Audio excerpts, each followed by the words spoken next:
sudah dapat, mari kita bahas. Ini saya akan menjelaskan parameter keberhasilan studi analitik. Setelah minggu kemarin saya jelaskan parameter keberhasilan studi deskriptif ya.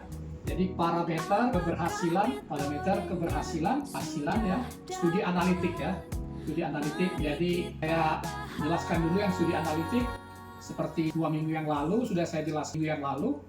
Jadi studi analitik itu saya ulangi ya, ada 2 gitu ya. Jadi ada studi observasi dan satu lagi studi eksperimental gitu ya. Jadi itu tolong diingat ya. Jadi ada studi observasi dan satu lagi studi eksperimental. Jadi studi observasi yang pertama ya, dan studi eksperimental ya. Nah hari ini akan saya jelas sampai tuntas yang untuk studi observasi dulu ya. Jadi kita ketahui bahwa studi observasi ada cross seksional, ada case control dan ada cohort ya. Ada cohort ada 3 ya. Sedangkan yang eksperimental ada 3 juga ya. In vivo, dan pada manusia disebut uji klinik obat ataupun randomized control trial ya. Randomized control trial ya. Oke. Nah, sebelum saya menjelaskan tentang parameter keberhasilan, sebagusnya saya akan menjelaskan dulu studi observasi itu syarat-syaratnya ya. Jadi untuk syarat ya. Satu, untuk cross seksional itu kriteria inklusinya ada 1 ya. Kriteria inklusi ada satu ya. Yang kedua, untuk case control dan cohort ini kriteria inklusinya ada 2 ya. Kriteria inklusi ada 2. Kriteria inklusi ada 2 ya. Jadi untuk kasus dan untuk kontrol. Itu kalau untuk kasus kontrol, tapi kalau untuk cohort, kasus dan pembanding. Oke. Jadi ada 2 ya. Jadi kamu buat kriteria inklusi kasus, kamu buat juga kriteria inklusi kontrol atau pembanding. Yang ketiga, syaratnya untuk case control dan cohort sebaiknya perbandingan antara kasus dan kontrol itu sama dengan 1:3 ya. Jadi 1 kasus 3 kontrol gitu ya. Itu syaratnya dulu ya, makanya saya kasih tahu dulu sebelum ke parameter keberhasilan ya. Nah, setelah itu dicapai, satu lagi terakhir adalah untuk juga case control dan cohort, kedua kelompok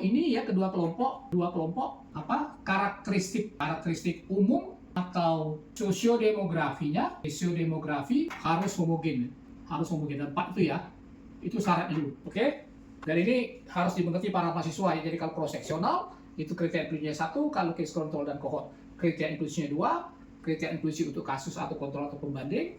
Kemudian yang ketiga adalah case control dan cohort, sebaiknya perbandingan antara kasus dan kontrol 1:3, dan terakhir adalah kedua kelompok karakteristik umum atau sosiodemografinya harus homogen atau harus sama.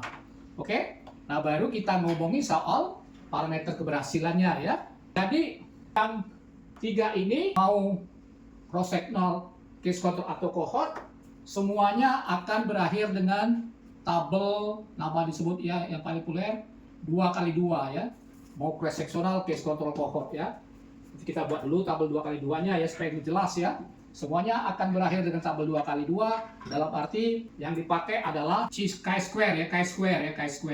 Chi-square atau disebut ya chi-square atau chi-square ya, dan satu lagi syaratnya adalah skalanya harus nominal gitu ya. Nominal gitu ya. Ini harus tahu ya. Jadi dia pakai tabel 2x2 yang berakhir dengan chi-square atau chi-square ya, jangan skala nominal ya, atau variabel kategorik ya, variabel kategorik. Jadi saya gambarkan dulu ya tabel 2x2 itu apa ya, supaya jelas ya, sehingga kita tahu parameternya apa gitu ya. Jadi yang tabel 2x2 selalu di atas ini adalah disease atau outcome ya, yes no. Yang di sini adalah risk atau exposure, yes no juga ya, yes no. Baru kita gambar tabelnya ya. Jadi begini kira-kira ya. Oke, di sini ya. Ini bisa diisi variabel ya, biar jelas ya. Variabel. Jadi disease atau outcome. Yang di sini adalah risk atau exposure ya. Jadi risk selalu padanannya disease. Ini untuk bahas clinical epidemiologi atau epidemiologi klinik. Tapi kalau untuk epidemiologi biasanya pakai exposure dan outcome ya. Ya, paparan dan kejadian. Oke. Baru kita bagi 2 ini ya, bagi tabel 2x2. Ya. Oh sorry, salah. Ini yang dibagi begini ya. Baru sini bagi ya. Ini kurang ke tengah. Ini di sini ya. Nah ya. Baru kita masukin selnya ya, A, B, C, D ya. Jadi sudah dijelaskan bahwa kalau case control dan cohort itu sebagusnya perbandingan kasus dan kontrol 1:3 untuk menghindari sel C ini ya. Sel C di bawah 5 atau sampai dengan 0 gitu ya. Tujuannya ya kenapa 1:3 ya. Baru nanti di sini ya terserah nanti kita ya apakah kita mencari odds ratio, prevalence ratio ataukah nanti relative risk ya. Di sini P ya. Oke. Ini total nanti. Oke. Sorry, ini nggak ada. Oke. Nah, baru kita di sini kasih tahu alat analisanya apa kayak chi-square test. Kita pilih P-nya apakah mulai dari 0,1 ataukah 0,01 ataukah 0,05 ya. Jadi kita kasih tahu ini ya. Ini jadi tabel 2x2 ya. Sorry, kurang 2-nya. Nah, tabel 2x2 ini tolong para mahasiswa ingat, yang dua pertama ini adalah untuk disease atau outcome, tabel 2 yang kedua ini adalah untuk risk dan exposure ya. Secara statistik, disease dan outcome ini disebut variable dependent gitu ya. Dependent. Itu bahasa statistik, bukan bahasa metodologi ya untuk epidemiologi. Nah, risk dan exposure inilah yang disebut variable independent ya. Supaya ngerti ya. Jadi supaya Anda bisa membaca jurnal. Kalau di jurnal ditulisnya adalah outcome, risk dan disease atau exposure dan outcome gitu ya. Oke? Nah, setelah kita mengetahui tabel 2x2 itu, barulah kita parameter keberhasilan untuk masing-masing ya. Jadi untuk cross sectional apa, untuk cohort apa, dan untuk case control apa gitu ya. Jadi setelah kita tahu tadi tabel 2x2, parameter keberhasilan untuk cross sectional ada dua gitu ya. Sectional ada dua ya. Yang pertama adalah kita mencari prevalence rate ya. Prevalence rate ya. Itu dari tabel itu kita tahu sama dengan A dibagi total gitu ya. A dibagi total. Yang kedua, kita mencari prevalence ratio. Prevalence ratio gitu ya. Itu sama dengan AD per BC gitu ya.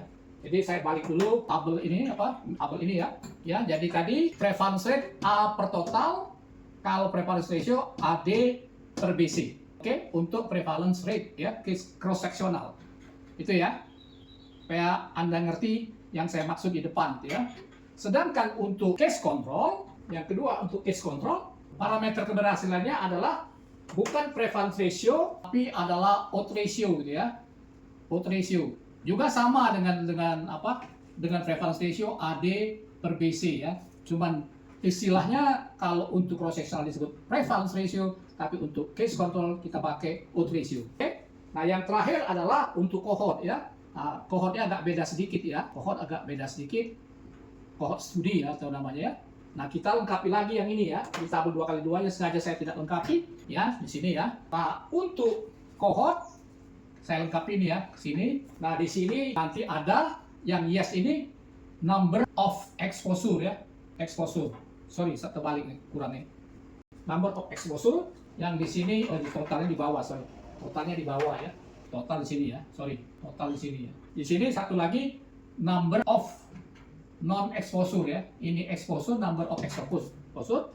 Yang ini adalah number of non exposure. Nah, untuk cohort ini yang terakhir ini ya, relative risk gitu ya. Yang kita cari adalah relative risk atau disingkat